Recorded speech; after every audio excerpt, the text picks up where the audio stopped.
নমস্কার দর্শক বন্ধুরা, আমি physiotherapist doctor Tanmoy Chakraborty, pain to cure and rehab আমাদের চ্যানেল থেকে।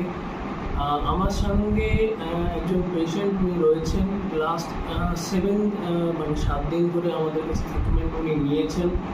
আজকে ওনার থেকে আমরা ফিডব্যাক নেব যে কীরকম কী উনি রয়েছেন এবং ওনার কী প্রবলেম নিয়ে উনি এসেছিলেন এবং এখন উনি কীরকম কী ফিল করছেন আমাদের থেকে ট্রিটমেন্ট নেওয়ার পরে, সেইটুকুনি আমরা একটু জেনে নিই। হ্যাঁ ম্যাডাম, আপনি কী প্রবলেম নিয়ে আমাদের কাছে এসেছিলেন একটু যদি বলেন আমাদের দর্শক। নমস্কার। আমার হাঁটুতে মানে ডান হাঁটুতে ব্যথা ছিল এবং ফোলাও ছিল মালাই চাপির ঠিক উপর দিকটা। সেটা কতদিন ধরে ছিল? সেটা আমার হয়েছিল লাস্ট 6 মাস তো হবেই ব্যথাটা ছিল। এবং তার আগে থেকে আমার ছিল লিগামেন্টের, সেটা সেরে যাওয়ার পর থেকে লাস্ট 6 মাস ধরে ব্যথাটা ছিল। আচ্ছা, আপনি এর আগে কখনো কোনো কনসালটেশন কিছু করেছেন এই প্রবলেমটা? লিগামেন্টের জন্য করেছিলাম, এটার জন্য আর করিনি। ভেবেছিলাম যে যেসব ব্যায়ামগুলো দিয়েছে ওগুলোতে সেরে যাবে, কিন্তু দেখলাম উত্তরোত্তর ওটা বাড়ছে আমার। আচ্ছা, তখন আমাদের ব্যাপারটা কিভাবে আপনি জানেন? তখন হ্যাঁ নিশ্চয়ই, তখন আমার অতি পরিচিত আমার একজন আপনাদের ওপেনিং ডে যেদিন ছিল সেই দিনকে আমাকে জানালেন যে তুমি আসতে পারবে। আপনার এই প্রসঙ্গে একটু জানিয়ে রাখি দর্শক বন্ধু, আমাদের কিন্তু এই যে উনি বললেন ওপেনিং ডে কথা, 11ই জুন থেকে আমাদের ক্লিনিক কিন্তু ওপেন হয়ে গেছে খড়দাতে। ঠিক আছে, আমাদের ক্লিনিকের নাম আপনারা দেখতেই পাচ্ছেন, pain to cure and rehab. So আমরা এখানে সমস্ত যাবতীয় মাস্কুলোস্কেলেটাল প্রবলেম, অর্থোপেডিক প্রবলেম, যেখানে ফিজিওথেরাপি ট্রিটমেন্টের ভীষণ দরকার, এই ধরনের কন্ডিশনগুলো আমরা ডিলস করি এবং প্রত্যেকটা কিন্তু ট্রিটমেন্ট আমাদের অ্যাডভান্স হইতে হয়, এভিডেন্স বেসড হইতে হয় এবং পেশেন্টরা কিন্তু খুব চটজলদি এখান থেকে রেজাল্ট পেয়ে থাকে। বাকিটা আমরা ওনার মুখ থেকে শুনেন, বলুন স্যার। হ্যাঁ, তারপরে আমি নিজেই আসতে চাইছিলাম না, কিন্তু আমাকে যে বলেছেন উনি আমাকে একটু জোর দিয়ে বললেন যে তুমি একটু গিয়ে দেখো, যদি তোমার প্রবলেম উনি ওনাকে বলবে, তারপরে উনি যদি বোঝেন তোমার ট্রিটমেন্টের প্রয়োজন আছে তাহলে উনি ট্রিটমেন্ট করাবেন, নাহলে তোমার দরকার নেই। তারপরে আমি এলাম, ওনার কথার উপর ভরসা করে এলাম। তা সেই দিনকেই আমি, যেদিন ওপেনিং ডে ছিল সেই দিনকেই আমি ওনার কাছে দেখালাম জিনিসটা। এবং এই প্রসঙ্গে জানিয়ে রাখি, আমাদের ওপেনিং ডেতে ফ্রি কনসালটেশন এবং ফ্রি ট্রিটমেন্ট আমরা ব্যবস্থা করেছিলাম। ডে 1-এ উনি আমাদের কাছ থেকে ট্রিটমেন্ট নেন এবং ডে 1-এর পরে আপনি কী রেজাল্ট আপনি পেয়েছেন? এবার ডে 1-এর পরের থেকে আমাকে স্যার বললেন যে একটা 7 দিনের কোর্স নিয়ে নিতে। তখন আমি ঠিক আছে সেটাই করলাম। এক্সরে করতে বলেছিলেন। এক্সরে করার পরে তার এক্সরে করার নেক্সট ডেতে আমি এসে দেখালাম স্যারকে। তা বললেন যে 7 দিনের একটা কোর্স করলে ঠিক হয়ে যাবে।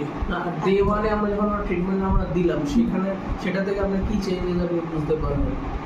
ডে 1 বলতে যেদিন আমি স্টার্ট করলাম, আচ্ছা, ডে 1-এ আমি দেখলাম যে আমি অনেকটা রিলিফ পাচ্ছি জানি মনে হচ্ছে আমার। এবার উনি আমাকে 2টো ব্যায়াম দিলেন, সেদিন 2টো ব্যায়াম দিয়েছিলেন, 2টো ব্যায়াম দিলেন এবং আইস দিতে বললেন চাইলেন। এবার আমি সেটা কন্টিনিউ করলাম, করে পরের দিনকে আবার আসলাম। আচ্ছা, আমাদের দর্শকরা দেখান আমাদের ব্যথাটা ঠিক হাঁটুর কোন জায়গাটাতে ছিল? এই যে মালাই চাপি ঠিক এর ওপরটাতে ছিল। দেখুন দর্শক বন্ধু, একটা কথা বলি, সেটা হচ্ছে যে এই যে যেখানে উনি ব্যথাটাকে লোকেট করছেন সেই জায়গাটা কিন্তু মেইনলি প্যাটেলার সারফেস এরিয়া, মানে প্যাটেলার সুপ্রা প্যাটেলার এরিয়া আমরা এটাকে বলি ডাক্তারি ভাষায়।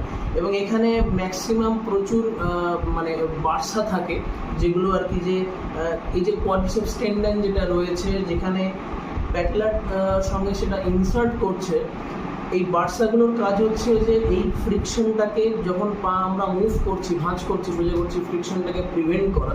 তো অনেক সময় কি হয় যে মুভমেন্টটা যদি এন্ড রেঞ্জ মুভমেন্টটা, যারা অনেকক্ষণ পা মুড়িয়ে বসেন বা নিচের দিকে বসছেন, সেক্ষেত্রে কি হয় এখানকার যে বার্সা যেগুলো থাকে সেগুলো ইনফ্লেমড হয়ে যায় ওভার স্ট্রেনের জন্য, এবং সেটা কি হয় এই যে মালাই চাপি যেটা রয়েছে, এটাকে আমরা প্যাটেলা বলি, সেটার মুভমেন্টটা কোথাও না কোথাও এফেক্ট করে, এবং এটা দিনের পর দিন যখনই চলতে থাকে আস্তে আস্তে বার্সাইটিস থেকে এখানে ডিজেনারেটিভ চেঞ্জেস মানে আর্থ্রাইটিক চেঞ্জেসগুলো ডেভেলপ করে, যেগুলো কিন্তু ওনার ক্ষেত্রে ছিল। এবং 7 দিনে না উনি ট্রিটমেন্ট আপনাদের কাছে আজকে ওনার কমপ্লিট হয়েছে, উনি কমপ্লিট করেছেন। তো আজকে আপনার প্রবলেম এবং কি সমস্যা, কতটা আপনি রিলিফ পেয়েছেন সেটা যদি চিন্তা করেন। এইবারে এইভাবে তো কন্টিনিউ চললো। এবার যেসব আমাকে এক্সারসাইজগুলো দিয়েছিলেন সেগুলোকে আমি কন্টিনিউ করলাম, বাড়িতে আইস দিলাম।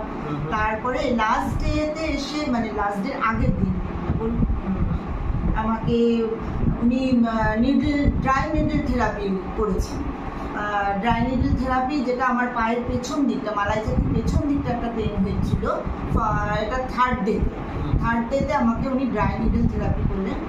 এবং তারপরে দেখলাম আমার ওই ব্যথাটা আর নেই, এখনো পর্যন্ত আমার সেই ব্যথা নেই।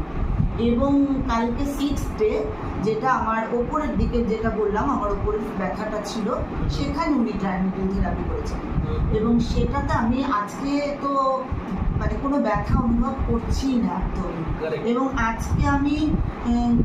আজকে লাস্ট ডেতে আমি বাড়ি যাচ্ছি, আমি খুব মানে রিলিফ। আই হোপ আপনি আমাদের সার্ভিস অনেকটাই হ্যাপি। আমি অনেকটাই হ্যাপি। এবার দেখা যাক, আমার হাঁটার স্পিড বেড়েছে, যেটা আমার একদম ইম্পর্টেন্ট, আমার হাঁটার স্পিড বেড়েছে। এবং আমি এমনকি আমি নিজেকে অনেকটাই মানে ফ্রি মনে না হচ্ছে, আমার হাঁটুর দিকে যে স্টিফনেসটা ছিল সেটা অনেকটা আমার ঠিক হয়ে গেছে। এবং আমি ম্যাডামের কথার সূত্র ধরেই আমি এটা বলি, সেটা হচ্ছে এই যে উনি ড্রাই নিডলিং এর কথাটা বললেন, এটা রিসেন্ট রিসার্চে দেখা গেছে যে হাঁটুতে এই ধরনের বার্সাইটিস পেন, আর্থ্রাইটিক পেন, এই ধরনের কন্ডিশনগুলোতে নর্মাল কনভেনশনাল যে ফিজিওথেরাপি ট্রিটমেন্টগুলো চলে তার সঙ্গে সঙ্গে ড্রাই নিডলিং যদি আমরা অ্যাপ্লাই করে থাকি তাহলে তার এফেক্টিভিটিটা আরও অনেকটাই বেড়ে যায়। তাতে করে কি হয়, অনেক সময় কিছু কিছু সোয়েলিং থাকে, কিছু মাসল অ্যাফেক্টেড থাকে, যেগুলো ডাইরেক্টলি শুধু হাত দিয়ে বা ম্যানুয়াল থেরাপির মধ্যে দিয়ে অনেক সময় টার্গেট করা যায় না, বা শুধু যখন আমরা মেশিন ট্রিটমেন্ট করছি সেখানে অনেক সময় টার্গেট করা যায় না। সেখানে দেখা গেছে কিন্তু নিডল খুব ভালো কাজ করে। এবং আমরা যে নিডলটা করেছি এটা অর্থোপেডিক ড্রাই নিডলিং অ্যাপ্রোচ, যেহেতু আমি একজন সার্টিফাইড ড্রাই নিডলিং প্র্যাকটিশনার। তো রেজাল্ট উনি নিজের মুখে আপনারা সবাই শুনলেন, এবং আমরা আশা করি আমাদের ট্রিটমেন্ট এবং বাড়িতে যে এক্সারসাইজগুলো ওনাকে মেনলি দেওয়া হয়েছে সেগুলো থ্রু দিয়ে আগে অনেকটা ওনার কন্ডিশন অনেকটা ইমপ্রুভমেন্ট হবে। ওকে, ধন্যবাদ। নমস্কার। ধন্যবাদ এই পেন টু কিওর অ্যান্ড রিহ্যাবকে ধন্যবাদ, স্যারকে ধন্যবাদ, এবং এখানকার ম্যাডামকেও ধন্যবাদ আমার এদের সহযোগিতার জন্য। Thank you.